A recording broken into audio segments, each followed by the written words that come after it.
তো বেসিক্যালি আমাদের একটা ক্লাব যেটা আমরা স্টার্ট করতে যাচ্ছি। ইএলসি তে আমাদের দুটো ক্লাব স্টার্ট হবে, একটা হচ্ছে স্পোর্টস ক্লাব আর হচ্ছে ELC social club. In that podcast, I heard this quote: "No one has ever become poorer by giving." মানে মুফতিসলাম নেম করে ফোকাস করা উনি বলছেন যে ওখান থেকে আই ওয়েন্ট আউটসাইড ঢাকা, একদম লালমনিরহাট তিস্তা। আপনারা সবাই জানেন যারা আমাদের করোনা ইয়ার গিয়েছিল, করোনার পরে পুরো একটা ডিভাস্টেটিং একটা সিচুয়েশন হয়েছিল, রাইট?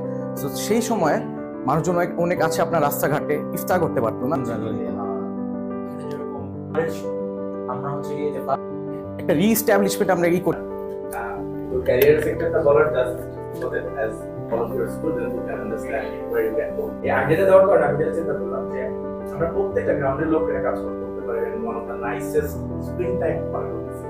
আমি তো একটা রাজীব নাইন স্যার আপনি তো ক্লাস ফর